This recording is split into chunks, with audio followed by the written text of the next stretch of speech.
siani duoko wa wach. To Victor, awinjo ka jal miluongo ni Nyagudi ni Wycliffe loso ene acting chair mar ginene public CEO mar public service. To king'iye mos kicha winjo ka koloso gi weche mawuok e dhoge to gi body language mare nyisi ni gini ong'eyo. Kang'iyo ka koloso nekech okolos ka ng'at mokawo gini ka gima nyo obuoge. Mar ariyo, iwinjo ko chako kelo aspect moro ka mar fake papers. Jogi wacho ni gin nondik gi magin gifwenyo bang' tiyo dweche 9. Ka koro girito Sara to ok migi. To ka fake papers to wach mar mibadhi mar asoya ma jogi nogolo to ng'ama nigi fake papers to golo nang'o. Koro ma en mbaka manyocha wasegoyo. To Victor wanyisi, ing'eyo ni nitiere jok moko ma chunygi ler kendo ng'at maber, ng'at modimbore, matije ler, matije luwo, ma iwacho ni Nyasaye nochweyo kokete chunye. Kiduogi fwenyo ni nitiere samoro jok moko ma Nyasaye samoro nogiko odhiambo to koni ng'ane ka ng'ane be mondo obedie. Ng'ane ka ng'ane obedie. Jok ma nowach ni mondo obedie gi ema timo tim machalo kama. Nyaka sani aparo ni ne ok onego bed kata nokawo Governor ma Siaya James Orengo ndalo 4 ka nyo pok olose wachni. Odwa kawo ndalo mathoth kabisa. To samo chako duogo lose wachni to en bende kata mana statement neno en gi power mar ne keto jogi aside.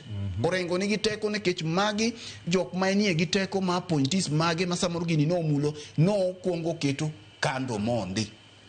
Nekech any the buck stops with him kaka the head of the county, the CEO mar county. Kasa mami badhi ni education ka to wasiemo ga jatend piny William Ruto.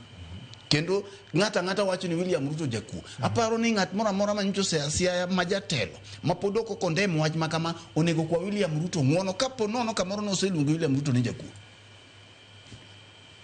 Nekech sama koro gigi timore to ng'at motelo ne county en governor.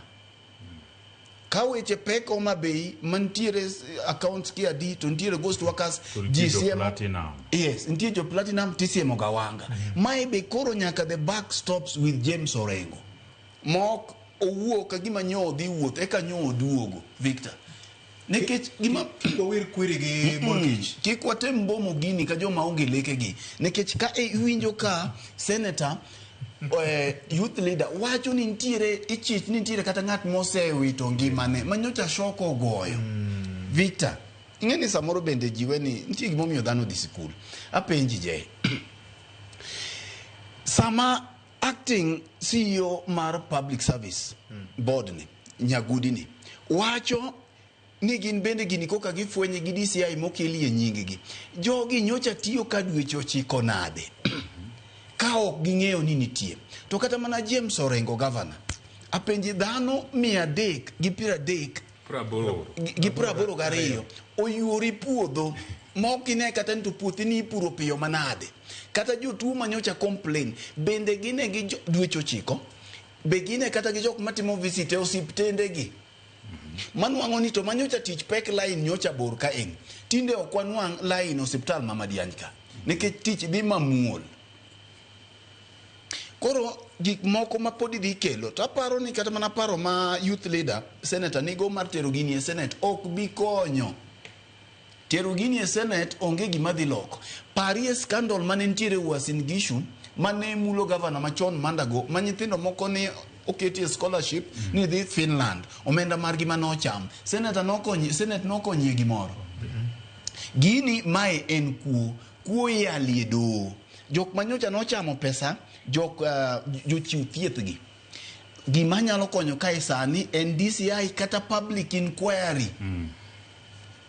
Public inquiry makoro ketie do moro manyawere gi kata jok manyocha no cham pesa gigi biro to chung kodi wacho ni an Victor Kajuma ema nyocha na miyo mara kaka jopuonjre kanose Mwang Mandago bas Mwang Mandago koro tiende ni bichiw thuolo ma ji wuoye nekech sani be koro nitie jok moko osechako chiwo siem ne jogi ne nyithindo gi koro osechako yudo threats gisechako yudo jok masiemo ngimagi kiwinjo kaka MCA ero winjo ma jay wacho no mano ng'ama wiye omoko mabe okunego bed kata mana MCA to bende MCAs gi kata gima giluongo joge county assembly ema koro ok dhi konyo nikech ichalo ng'ama luongo diel mondo dhi e court mondiegi e judge to ndiegi winjo court neno to winjo ni imbe idwa dung mamit ahinya dung remo kata imbe ka winjo muchi idwa dung remo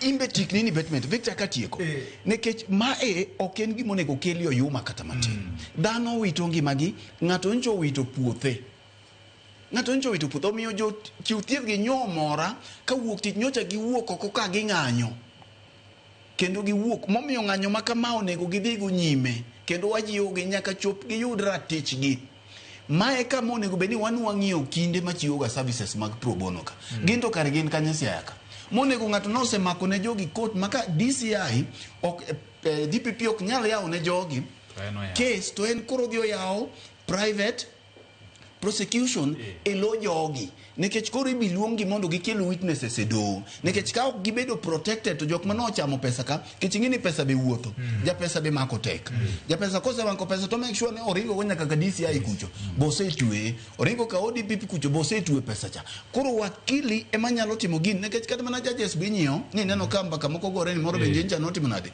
tuk pesa moro no oringo kacha ochwad milion 10 koro wakwayo wakinde maya Siaya to mawuok Kaluo manyalo chiwo ne jochiw thieth gi services ma pro bono services magichiwore iwinja mondo mi case makamae ka ok ginyal chiwo private bas kai kama koro Willis Otieno osiepwa wuokie oko nikech kae moae mano deputy party leader mar Safina reru ma osebedo korengen mar kedo ne jopiny mar kedo ne jopiny